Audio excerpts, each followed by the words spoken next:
রাতে special dinner বানাতে চলে এসেছি। দেখো আগেই এয়ার ফ্রায়ারটা কিন্তু আমি প্রিহিট করতে বসিয়ে দিয়েছিলাম। তারপর কি বানাচ্ছি বলো তো?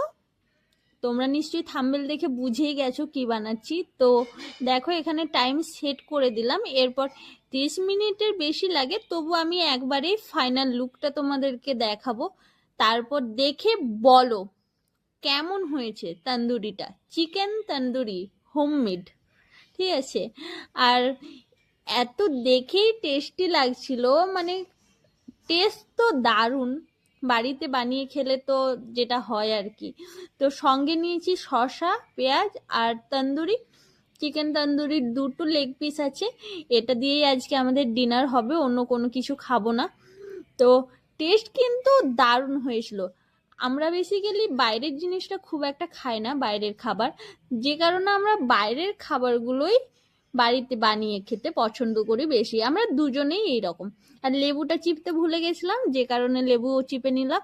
দেখো সব কাজ সেরে রান্নাঘর পরিষ্কার করার পর ভাবলাম যে জলের বোতলগুলো ভরে রাখি। আর এই বোতলটা দেখছো না, এই বোতলটা একটা ভাইরাল ট্রেন্ডিং বোতল, ঠিক আছে? আমি যখন কিনেছিলাম তখন শুধুমাত্র জলেই খেতে থাকতাম, এই রকম একটা ব্যাপার। কিন্তু এখন আর সেরকম কোনো ব্যাপার নেই। আর আগের দিন যে ফ্যাট কাটার ড্রিঙ্কটা বানিয়ে দেখিয়েছিলাম, সেটা দেখো আমি ওই জন্য প্রিপারেশন নিচ্ছি আজকে। আজকে তোমাদেরকে এখনই যখন ভেজাচ্ছি জলটা তখনই দেখাচ্ছি। দেখো জিরে, আজওয়াইন, মৌরি দিয়ে এবার জলটা ভরে আমি রেখে দেবো সারা রাত। এটা শোক হবে, সকালবেলাতে ওটা ফুটিয়ে খাওয়ার জন্য, ঠিক আছে? আর তারপর দেখো আমি গ্রিন টি খাবো, ওই জন্য গ্রিন টিও করে নিচ্ছি। এদিকে গ্রিন টি বানাতে দিয়ে আমি কিন্তু চলে এসেছি সকালে খাওয়ার জন্য যে আমন্ডের, মানে ভেজা আমন্ডটা খাই আমি, সেটা ভেজানোর জন্য দেখো বাটিতে জলে আমি ভিজিয়ে রাখলাম ঢাকা দিয়ে। যেহেতু শীত পড়ে গেছে, ফ্রিজে রাখার দরকার নেই, রান্নাঘরেই আমি রেখে দিলাম আলাদা করে সাইড করে। এবার গ্রিন টি রেডি, গ্রিন টিটা এনজয় করব।